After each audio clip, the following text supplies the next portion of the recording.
નમસ્કાર વિદ્યાર્થી મિત્રો, મારી YouTube ચેનલ વિદ્યાદીપમાં આપ સૌનું હાર્દિક સ્વાગત છે। મિત્રો, આજના વિડિયોની અંદર આપણે ધોરણ 8મો વિષય છે સામાજિક વિજ્ઞાન, તેમાં બીજા સેમેસ્ટરમાં પાઠ 7મો। આ પાઠનું નામ છે આધુનિક ભારતમાં કલા। આ પાઠના ગાલા સ્વાધ્યાય પોથીના પ્રશ્નો અને તેના જવાબો વિશે આજે આપણે આ વિડિયોની અંદર માહિતી મેળવીશું। વિદ્યાર્થી મિત્રો, જો તમે મારી ચેનલમાં નવા હોય તો મારી ચેનલને જરૂરથી સબસ્ક્રાઇબ કરો, વિડિયો લાઈક કરો, શેર કરો અને બેલ નોટિફિકેશન આઇકોન ઓન કરો, જેથી આગળના દરેક નવા વિડિયોની નોટિફિકેશન તમારા મોબાઈલની સ્ક્રીન પર મળી શકે। તો ચાલો વિદ્યાર્થી મિત્રો શરૂ કરીએ। ધોરણ 8મો વિષય છે સામાજિક વિજ્ઞાન, તેમાં પાઠ 7મો। આ પાઠનું નામ છે આધુનિક ભારતમાં કલા। પહેલો પ્રશ્ન, નીચે દરેક પ્રશ્નના ઉત્તર માટે આપેલા વિકલ્પોમાંથી સાચો વિકલ્પ શોધી તેનો ક્રમ અક્ષર પ્રશ્નની સામે આપેલા ચોરસમાં લખો। પહેલો પ્રશ્ન છે, દ્રશ્ય કલામાં કઈ બે કલાઓનો સમાવેશ થાય છે? તો તેના જવાબમાં આવશે ઓપ્શન ડી, ચિત્ર અને શિલ્પ। બીજા પ્રશ્નમાં જવાબ આવશે ઓપ્શન સી, નૃત્ય અને નાટ્ય। ત્રીજામાં ઓપ્શન બી, તક્ષશિલા અને નાલંદામાં। ચોથામાં ઓપ્શન સી, ભીમબેટકાની। પાંચમામાં ઓપ્શન ડી, નરસિંહગઢની। છઠ્ઠામાં ઓપ્શન બી, ભીમબેટકાની। સાતમામાં ઓપ્શન સી, ગુફા નંબર 9 અને 10 ના। આઠમામાં ઓપ્શન એ, સીતાના વસલની ગુફાઓની। નવમામાં આવશે ઓપ્શન એ, જહાંગીરે। 10મામાં ઓપ્શન સી, રાજા રવિ વર્માની। 11મામાં ઓપ્શન બી, જૈન શૈલીનો। 12મામાં ઓપ્શન ડી, કથાસરિત સાગર। 13મામાં ઓપ્શન બી, રાજપૂત શૈલીના। 14મામાં ઓપ્શન સી, જહાંગીરના। 15મામાં ઓપ્શન ડી, મોલારામ। 16મામાં ઓપ્શન એ, રવિશંકર રાવળનો। 17મામાં ઓપ્શન બી, કાંગડા ચિત્ર શૈલીનો। 18મામાં ઓપ્શન બી, પીરાજી સાગરાનો। 19મામાં ઓપ્શન એ, રાજા રવિ વર્માના। 20મામાં ઓપ્શન બી, રાજા રવિ વર્મા। 21મામાં ઓપ્શન બી, હિમાલયનું કુદરતી સૌંદર્ય। 22મામાં ઓપ્શન બી, અવનીન્દ્રનાથ ટાગોર। ત્યાર પછી પ્રશ્ન નંબર 2, યોગ્ય શબ્દો કે અંકો વડે નીચેના વિધાનોની ખાલી જગ્યાઓ પૂરો। તો પહેલી ખાલી જગ્યામાં આવશે અભિવ્યક્તિનું માધ્યમ। બીજામાં પ્રાગમલજી। ત્રીજામાં રસિકલાલ પારેખ। ચોથામાં કર્ણાટક। પાંચમામાં ભક્તિ। છઠ્ઠામાં ફ્રાન્સિસ ન્યૂટન સુઝા। સાતમી ખાલી જગ્યામાં પાલ। આઠમા ખાલી જગ્યામાં મુઘલ અને નવમામાં મુઘલ। 10મી ખાલી જગ્યામાં રવિશંકર રાવળ કલાગુરુ। 11મામાં રવિશંકર રાવળે। 12મામાં વ્યક્તિ ચિત્રો। 13મામાં ગીતાંજલિ। 14મામાં 2000 કરતા પણ વધારે ચિત્રોનું અને 15મી ખાલી જગ્યામાં અવનીન્દ્રનાથ ટાગોર ચિત્રકલાના પ્રસાર માટે। ત્યાર પછી પ્રશ્ન નંબર 3 છે, નીચેના વિધાનોમાંથી ખરા વિધાનો સામે ખરાની અને ખોટા વિધાનો સામે ખોટાની નિશાની કરો। પહેલું વાક્ય ખોટું થશે, બીજું વાક્ય ખરું થશે, ત્રીજું વાક્ય ખરું થશે, ચોથું વાક્ય ખોટું, પાંચમું વાક્ય ખરું થશે, છઠ્ઠું વાક્ય ખરું થશે, સાતમું વાક્ય ખોટું થશે, આઠમું વાક્ય ખરું થશે, નવમું વાક્ય ખરું થશે, 10મું વાક્ય ખરું થશે, 11મું વાક્ય ખોટું થશે, 12મું વાક્ય ખોટું થશે, 13મું વાક્ય ખોટું થશે, 14મું વાક્ય ખોટું થશે। ત્યાર પછી પ્રશ્ન નંબર 4, બંધ બેસતા જોડકા જોડો। તેમાં પહેલું જોડકું છે, તેમાં પહેલું પાલ શૈલી, તો તેમાં આવશે જાતક કથાઓ અને બોધિસત્વના ચિત્રો। બીજું મુઘલ શૈલી, પશુ પંખીઓ અને પ્રાણીઓની સાઠમારીના ચિત્રો। ત્રીજું દેવી પ્રસાદ રોય ચૌધરી, મદ્રાસ સ્કૂલ ઓફ આર્ટની સ્થાપના। ચોથું રવિન્દ્રનાથ ટાગોર, ચિત્રકલાના ભીષ્મ પિતામહ। ત્યાર પછી બીજું જોડકું છે, તેમાં પહેલું ભીમબેટકાની ગુફાઓ મધ્યપ્રદેશ, નરસિંહગઢની ગુફાઓ મહારાષ્ટ્ર, બાદામીની ગુફાઓ કર્ણાટક, સીતાનાવસલની ગુફાઓ તમિલનાડુ।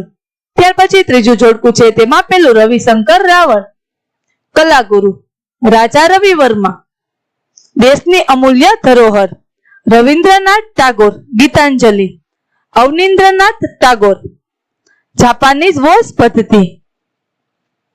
ત્યાર પછી પ્રશ્ન નંબર 5, નીચેના પ્રશ્નોના ઉત્તર 1-2 વાક્યમાં લખો। તેમાં પહેલો પ્રશ્ન છે, માનવીની અભિવ્યક્તિનું માધ્યમ કયું છે, શા માટે? માનવીની અભિવ્યક્તિનું માધ્યમ કલા છે, કારણ કે તેના દ્વારા માનવચિત્ત અને સમાજનું દર્શન થાય છે. બીજો પ્રશ્ન છે, ભારતીય કલા કયા કયા તત્વો સાથે સુયોજિત છે? ભારતીય કલા વૈશ્વિકતા, વિવિધતામાં એકતા અને ધર્મનિરપેક્ષતાના તત્વો સાથે સુયોજિત છે. ત્રીજો પ્રશ્ન, પ્રાચીન ભારતની કઈ વિશ્વવિદ્યાલયોમાં કલા શિક્ષણ અપાતું હતું? જવાબ, પ્રાચીન ભારતની તક્ષશિલા અને નાલંદા વિદ્યાલયોમાં કલા શિક્ષણ અપાતું હતું.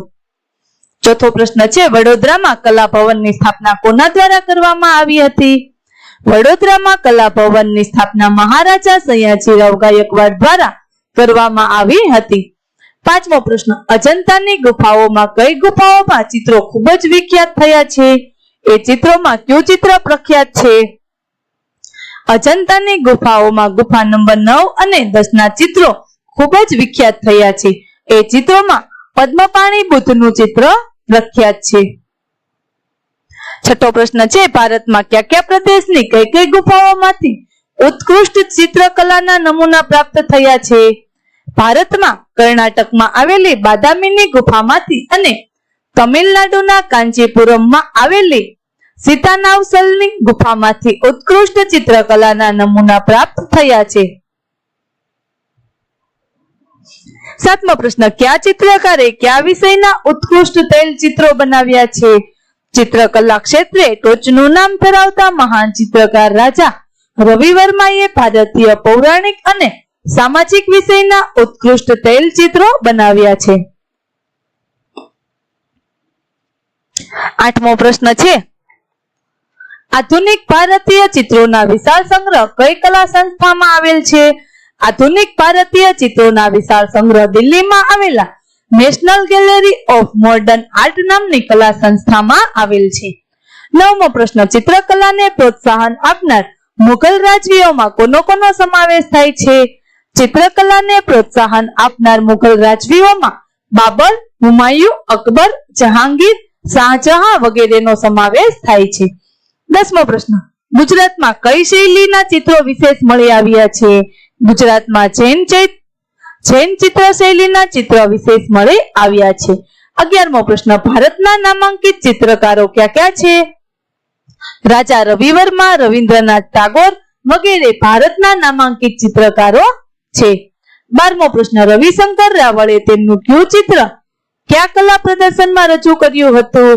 એ ચિત્રને કયું પારિતોષિક મળ્યું હતું? રવિશંકર રાવળે તેમનું બિલ્વમંગલ ચિત્ર બોમ્બે આર્ટ સોસાયટીના વાર્ષિક પ્રદર્શનમાં રજૂ કર્યું હતું. એ ચિત્રને સુવર્ણ પદક મળ્યું હતું. 13મો પ્રશ્ન છે, બિલ્વમંગલ ચિત્ર કયા રંગોમાં કરેલ હતું? 14મો પ્રશ્ન છે, રાજા રવિ વર્માનો જન્મ ક્યારે અને ક્યાં થયો હતો? રાજા રવિ વર્માનો જન્મ ઈસવીસન 1848માં કેરળ રાજ્યમાં કિલિમનુરમાં ગામના એક રાજવી કુટુંબમાં થયો હતો. 15મો પ્રશ્ન, પાલ ચિત્ર શૈલીનો વિસ્તાર ક્યાં ક્યાં થયો હતો? પાલ ચિત્ર શૈલીનો વિસ્તાર બંગાળ, બિહાર, નેપાળ અને તિબેટમાં થયો હતો. 16મો પ્રશ્ન છે, કવિવર રવિન્દ્રનાથે શાંતિનિકેતનને કઈ કઈ કલાઓનો સંગમ તીર્થ બનાવ્યું હતું? કવિવર રવિન્દ્રનાથે શાંતિનિકેતનને સાહિત્ય, સંગીત, નૃત્ય, ચિત્ર વગેરે કલાઓનું સંગમ તીર્થ બનાવ્યું હતું. 17મો પ્રશ્ન, અવનીન્દ્રનાથ ટાગોરે કઈ કઈ ચિત્ર શૈલીનો અભ્યાસ કર્યો હતો? અવનીન્દ્રનાથ ટાગોરે ભારતીય, મુઘલ, તાંજોર, ચાઇનીઝ અને જાપાનીઝ ચિત્ર શૈલીઓનો ઝીણવટભર્યો અભ્યાસ કર્યો હતો. 18મો પ્રશ્ન, ચિત્રકલાનો પ્રસાર કરવા અવનીન્દ્રનાથે કઈ સંસ્થા સ્થાપી? ચિત્રકલાનો પ્રસાર કરવા અવનીન્દ્રનાથે બંગાળ સ્કૂલ ઓફ આર્ટ નામની સંસ્થા સ્થાપી. ત્યાર પછી પ્રશ્ન નંબર 6 છે, નીચેના પ્રશ્નોના ટૂંકમાં ઉત્તર લખો. પહેલો પ્રશ્ન છે, ભારતીય કલાનો પરિચય આપો. પ્રાચીન સમયથી ભારતીય કલા અને સંસ્કૃતિ વિશ્વભરમાં વિશિષ્ટ સ્થાન ધરાવે છે. કલા એ માનવીની અભિવ્યક્તિનું માધ્યમ છે. તેના દ્વારા માનવચિત્ત અને સમાજનું દર્શન થાય છે.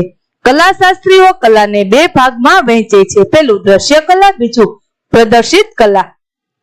દ્રશ્ય કલાઓમાં ચિત્રકલા, શિલ્પકલા અને હસ્તકલાનો તથા પ્રદર્શિત કલાઓમાં સંગીત કલા, નૃત્ય કલા, વાદ્ય કલા અને નાટ્ય કલાનો સમાવેશ થાય છે. કલા એ સંસ્કૃતિને ઉજાગર કરતું માધ્યમ છે. ભારતીય કલા વૈશ્વિકતા, વિવિધતામાં એકતા અને ધર્મનિરપેક્ષતાના તત્વો સાથે સુયોજિત છે. ત્યાર પછી બીજો પ્રશ્ન છે, ગુજરાતમાં કલા શિક્ષણ માટે થયેલા પ્રયત્નો જણાવો. અંગ્રેજ શાસન દરમિયાન ભારતીય કલા અને સંસ્કૃતિ વિરસાઈ ગઈ હતી. એ સમયે ગુજરાતમાં કલા શિક્ષણ માટે કોઈ સંસ્થા નહોતી. સૌપ્રથમ ભુજમાં કલા શાળા કચ્છના મહારાજા પ્રાગમલજીએ 1877-78 માં શરૂ કરી હતી. વડોદરામાં મહારાજા સયાજીરાવ ગાયકવાડે કલાનું શિક્ષણ આપવા માટે કલા ભવનની સ્થાપના કરી હતી.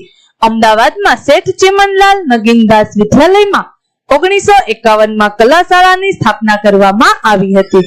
અહીં શિક્ષકોને ચિત્રકલાની તાલીમ આપવા માટેની અભ્યાસક્રમ DTC નો અભ્યાસક્રમ શરૂ કરવામાં આવ્યો હતો.